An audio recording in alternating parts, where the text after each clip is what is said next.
1940 ಗಣಿ ಹಾಗೂ ಭೂವಿಜ್ಞಾನ ಮತ್ತು ತೋಟಗಾರಿಕೆ ಸಚಿವರಿಗೆ. ಸಚಿವರು ಕೃಷಿ ಸಚಿವರನ್ನು ಒದಗಿಸಲಾಗಿದೆ. ಹೇಳಿ. ಉತ್ತರವನ್ನು ಕೊಟ್ಟಿದ್ದಾರೆ. ಆದರೆ ನನ್ನ ಪ್ರಶ್ನೆಯ ಮೂಲ ಈ ಪ್ರಶ್ನೆಯಲ್ಲಿ ಮುಖ್ಯವಾಗಿ ನಾನು ಕೇಳಕ್ಕೆ ಬಯಸೋದೇನೆಂದರೆ ಮಾನ್ಯ ಸಚಿವರಿಗೆ 1999ರಲ್ಲಿ ಇವತ್ತೇನು ಈಗ ಸ್ಮಶಾನದ ಜಾಗದ ವಿಷಯವಾಗಿ ಇವತ್ತು ಒಂದು ವಿವಾದಾತ್ಮಕ ಒಂದು ಪ್ರಸಂಗ ನಡೀತಾ ಇದೆ.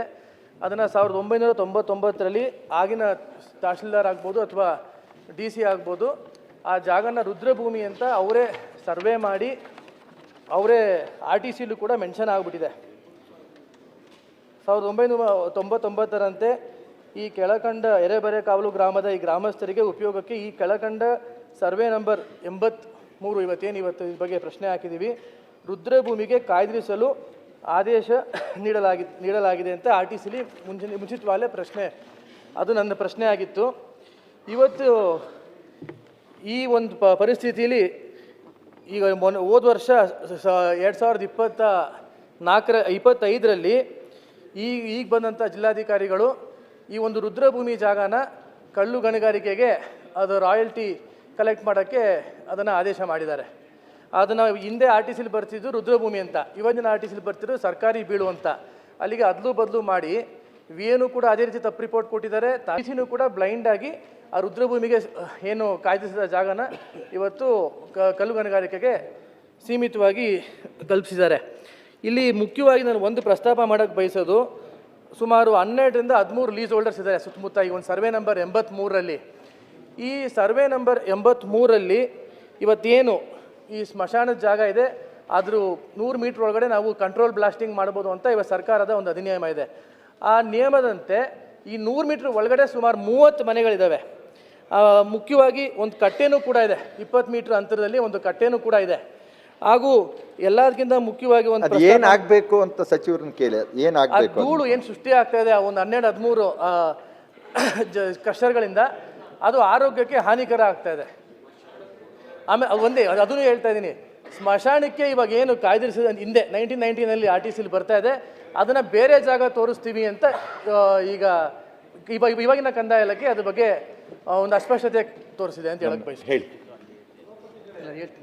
ಸ್ವಲ್ಪ ದಯಮಾಡಿ ಈ ಸ್ಮಶಾನಕ್ಕೆ ಏನು ಕೊಟ್ಟಿದ್ದಾರೆ ಆ ಜಾಗಕ್ಕೂ ಗಣಿ ಲೈಸೆನ್ಸ್ ಕೊಟ್ಟಿರೋ ಜಾಗಕ್ಕೂ ಸಂಬಂಧ ಇಲ್ಲ, ಅದೇ ಸಪ್ರೇಟ್ ಅಂತ ಹೇಳಿ DC ಅವರು ರಿಪೋರ್ಟ್ ಕೊಟ್ಟಿದ್ದಾರೆ. ನೀವು DC ಅವರು ರಿಪೋರ್ಟ್ ಕೊಟ್ಟಿದ್ದಾರೆ. ಅದು ಈಗ 25 ಬಹುಶಃ 25 ಈಗ ಈ ಜನವರಿನಲ್ಲಿ ರಿಪೋರ್ಟ್ ಕೊಟ್ಟಿದ್ದಾರೆ. ಸ್ಮಶಾನದ ಜಾಗ ಹೊರತುಪಡಿಸಿ ನಾವು ಕೊಟ್ಟಿರ್ತಕ್ಕಂಥ 5 ಲೈಸೆನ್ಸ್ ಏನಿದೆ ಇದು ಸಪ್ರೇಟ್ ಜಾಗ, ಇದು ಸರ್ಕಾರಿ ಜಮೀನಿದೆ. ಇದರಲ್ಲಿ 100 ಮೀಟ್ರ್ ಒಳಗಡೆ ಯಾವುದೂ ಆ ಥರದ ನಿಬಂಧನೆಗೆ ಒಳಪಟ್ಟೆ ಕೊಟ್ಟಿದ್ದೀವಿ. ಯಾವುದೂ ಸಹ 100 ಮೀಟ್ರ್ ಒಳಗಡೆ ಕಟ್ಟಡ ಇಲ್ಲ ಮತ್ತು ಮನೆಗಳಿಲ್ಲ ಅಥವಾ ಸ್ಮಶಾನಕ್ಕೂ ಇದಕ್ಕೂ ಸಂಬಂಧ ಇಲ್ಲ ಅಂತ ಕೊಟ್ಟಿದ್ದಾರೆ. ನೀವು ಮತ್ತೆ ಅದನ್ನು ಸ್ಮಶಾನ ಅಂತೇಳಿ ಇತ್ತು, ಅದನ್ನು ಬದಲಾವಣೆ ಆಗಿದೆ ಮತ್ತು ಮನೆ ಇದೆ ಅಂತ ಹೇಳ್ತಾ ಇದ್ದೀರಾ. ಖಂಡಿತ ನಾನು ನಮ್ಮ ಕಾರ್ಯದರ್ಶಿಯವರಿಗೆ ಇಲ್ಲಿಂದನೇ ಸೂಚನೆ ಕೊಡ್ತೀನಿ, ಆ ಥರದ್ದಿದ್ದರೆ ರಿಪೋರ್ಟ್ ತರಿಸಿ ಆ ಲೈಸೆನ್ಸನ್ನು ರದ್ದು ಮಾಡಲಿಕ್ಕೆ ಮಾಡ್ಬೋದು. ಸ್ಮಶಾನನೇ ಆಗಿದ್ದರೆ, ಸ್ಮಶಾನ ಬೇರೆ ಜಾಗ ಆಗಿದ್ದು ಸ್ಮಶಾನ ಅಲ್ಲದೇ ಇರೋ ಜಾಗ ಗೋಮಾಳದಲ್ಲಿ ಕೊಟ್ಟಿದ್ದರೆ ಲೈಸೆನ್ಸನ್ನು ಮುಂದುವರಿಸ್ತೀವಿ. ಓಕೆ.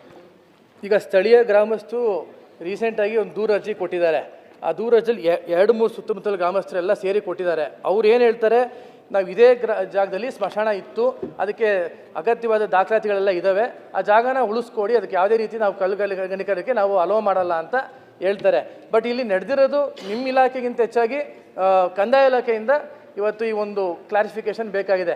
ಈಗ ನೀವು ನಿಮ್ಮ ಇಲಾಖೆಯಿಂದ ಅಧಿಕಾರಿಗಳಾಗ್ಬೋದು, ರಾಯಲ್ಟಿ ಆಫೀಸರು ಪ್ಲಸ್ ಜಿಯಾಲಜಿಸ್ಟು, ಈ VA ಮತ್ತು RA ಜೊತೆ ಮೊನ್ನೆ ಇನ್ಸ್ಪೆಕ್ಷನ್ ನಡೆಸಿದ ಸಂದರ್ಭದಲ್ಲಿ ಅವರು ಕಂದಾಯ ಇಲಾಖೆಯವರು ಇನ್ನೂ ಸ್ಪಷ್ಟವಾಗಿ ಹೇಳ್ತಾ ಇಲ್ಲ ಎಲ್ಲಿ ಬರುತ್ತೆ ಅಂತ.